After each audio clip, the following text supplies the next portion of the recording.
Hey, how's it going, YouTube? How y'all doing today?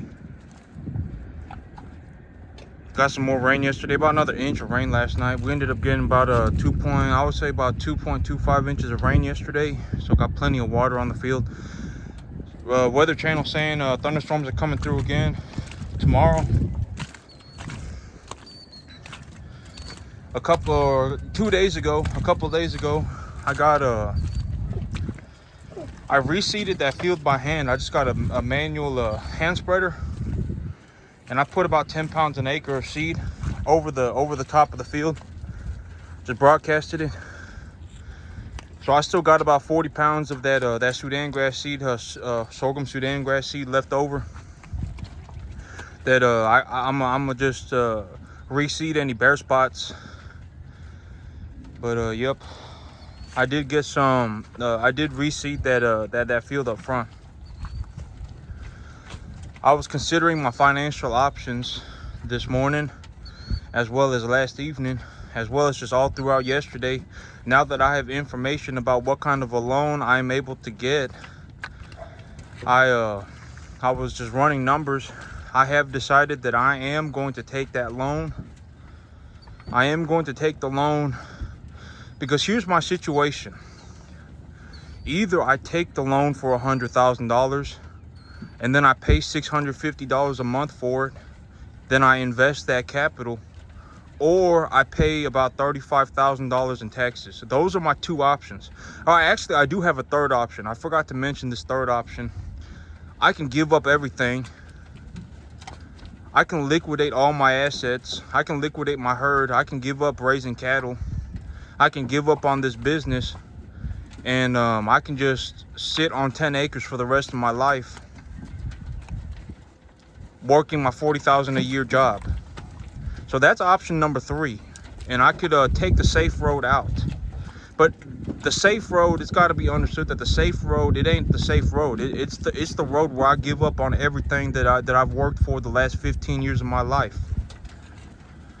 You know, well, I mean, well, maybe it's closer to, well, I guess it's about 13 years now. Well, you know, when I was well, I'm 31 now. When I was 18 years old was when I first had the idea of I want to be a farmer. And when I was 18 years old and I was sitting in the backyard with a shovel and a $5 bag of poultry manure, and I said I'm going to be a farmer one day, I believed in it as much as I believe in it today. You know, I see zero reason for me to go around living my life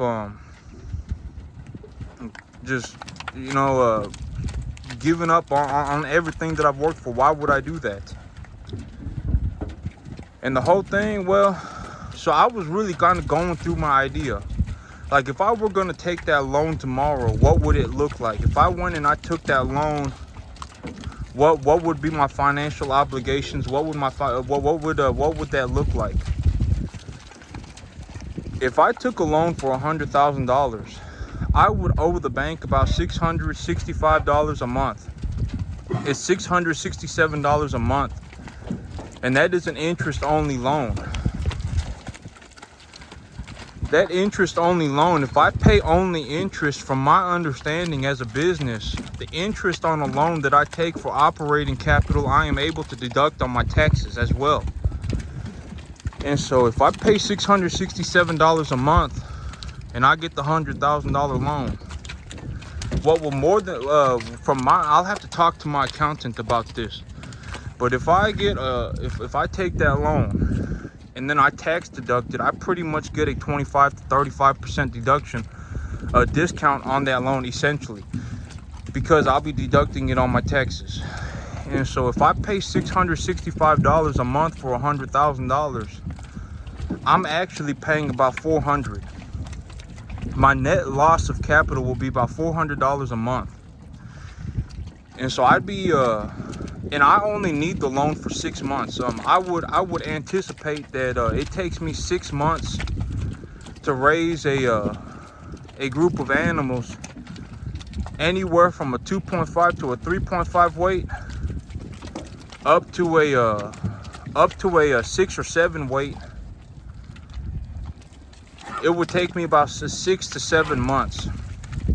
And so for me to take that loan, if I took a $100,000 loan and I bought animals with it, and I bought animals at that weight, about 2.5 to 3.5 weight at my local market, and I bought #1 graded animals, I would be buying about 150 animals.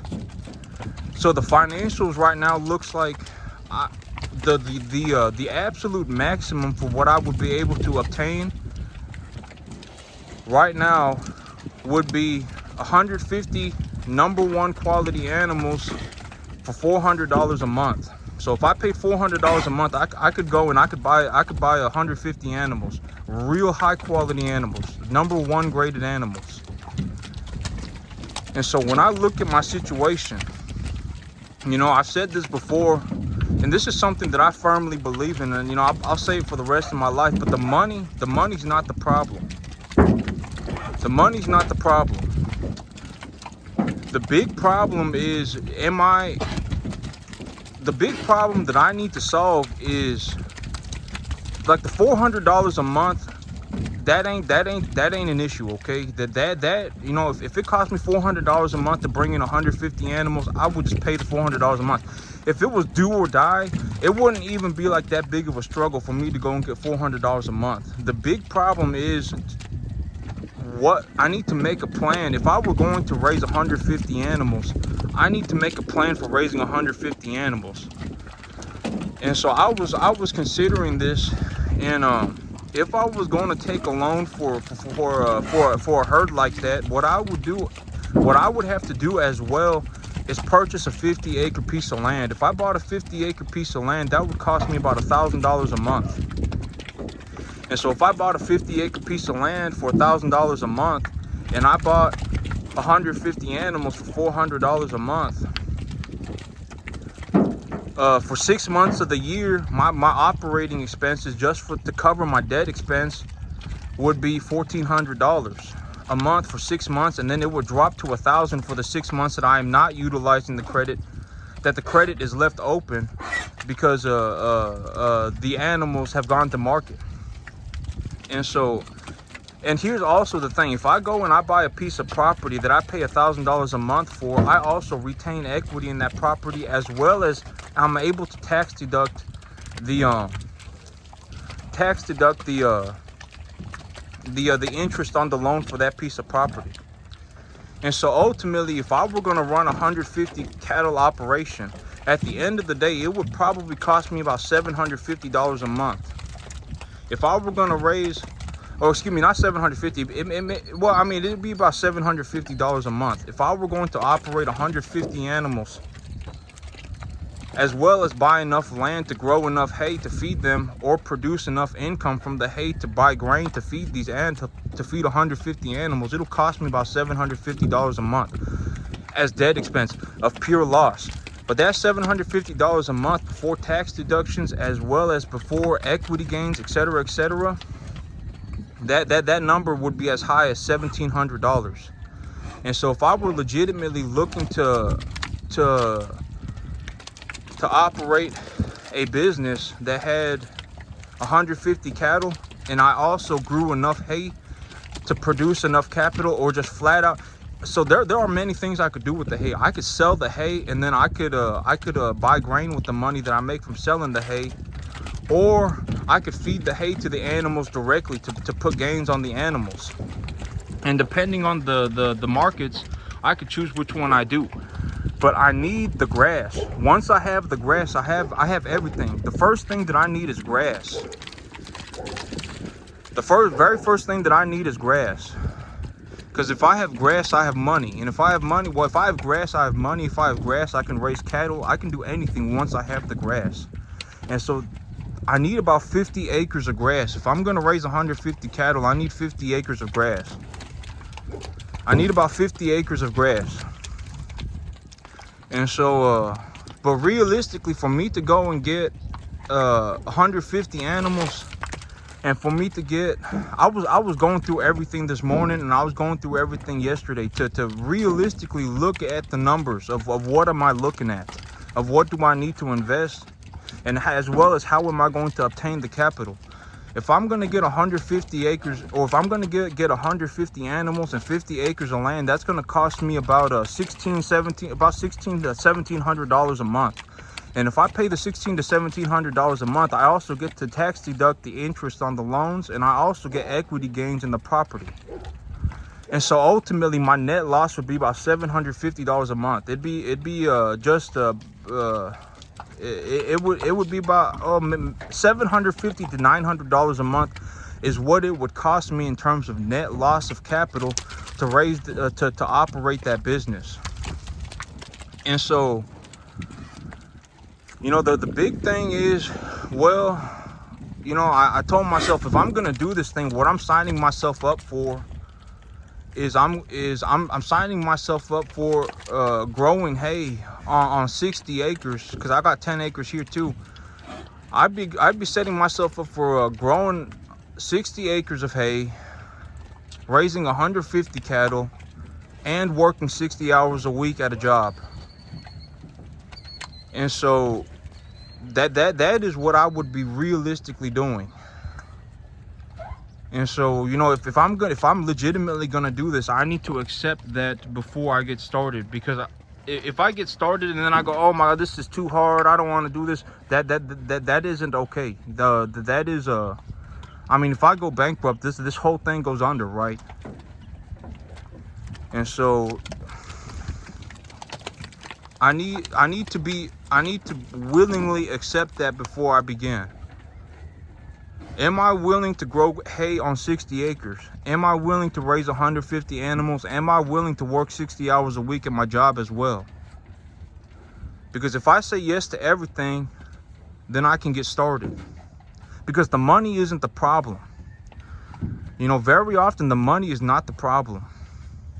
When someone tells me that they got money problems and then they start talking to me about money, I mean, usually the problem's pretty obvious. You know, because like I could give somebody 50 acres. I could give somebody 50 acres and tell them, hey, you owe me $1,000 a month for 30 years. And most people would still go bankrupt. I mean, the money's not the problem. The $1,000 a month for the 50 acres is not the problem. The problem is I need to grow hay on that field, and I need to be capable enough of growing that hay on the field to make an income. And so those are the things I worry about. I don't worry about the $1,000 a month. I don't worry about the $400 a month. I worry about the things that need to be done once I have the capital. And so, I mean, well,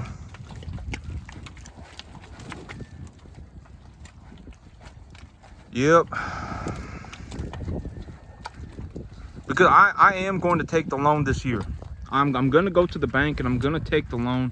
Either I take the USDA loan for a 4.75% interest rate with a P&I payment over 7 years, or I go to the other bank, to the local bank, the local Farm Ag Credit Bank, and I get a loan for an interest only for 10 years on a revolving credit, and then a P&I payment for 20 years after that. Either I take that loan or I take the USDA loan. I kind of penciled the numbers out, and the USDA loan would cost me less money over a long period of time, over the extent of the loan. But the benefit of getting the loan from a local Farm Ag Credit Bank is that the Farm Ag Credit Bank, my monthly payment would be way lower. And so my net losses on a USDA loan would be lower, but my monthly expenses for debt service would be cheaper with the local ag bank. And so that's how the numbers penciled out. And so I am going to be taking the loan. My major reason for taking the loan is that if I don't take the loan, either I give up on all this, I quit, or I pay a boatload of money in taxes. I pay a lot of money in taxes. Those are my other options. And well, I mean, you know, for me personally, I ain't so worried. I you know, like if someone put me on a field with 150 cattle and told me I have to go grow enough hay for them, I genuinely believe that I am capable of doing that. If they told me that I have to work 150 cattle to make sure that they stay healthy, that etc., that they survive and gain weight, I genuinely believe that I'm capable of that. And so, I mean, for some people, raising cattle is a horrible risk, and raising cattle is not for everybody. Animals do die, and if an animal dies, that investment goes to zero. And so there could be a financial catastrophe for raising cattle, but there are things that can be done. Like I am going to have my animals BVD tested at the sale barn before they get over here. I am also going to purchase animals at a preconditioned sale barn, so they've all been vaccinated. But I'm still going to have them tested for BVD at the sale barn before they arrive here, so that I know that I don't have any PI calves. And so that's going to be a way for me to mitigate risk, even though if it costs me some money, that's fine. But that'll stop any sort of financial catastrophe from happening because of a persistently infecting virus. And so but there are things that I am going to do to mitigate my risk. I am going to take the loan for the capital, and I am going to invest it. But if I'm going to invest the capital for the cattle, I also need to open up capital to purchase a piece of land. And if I'm going to purchase a piece of land, if I'm willing to spend $1,000 a month, I can buy a 50-acre field anywhere, not anywhere, but at any time. So if I wanted to buy a field this month, I could buy a field this month. If I wanted to buy a field next month, I could buy it next month. So as long as I have the capital open, when I see the field that I actually want to buy, I'll go buy it. And I need to be ready to invest $1,000 a month if I'm gonna buy 50 acres. And I have all the equipment that I need right now to plant 50 acres. I can take my tractor over there and do everything that I need to. But yep. But that's it for me today, YouTube. I gave these animals a little bit of extra food. When the weather gets bad, I give them a little bit of extra food, just because I think it makes them a little bit more comfortable. Gives them a little extra vitamins and stuff. But yep, that's it for me today, YouTube. Y'all have a good one.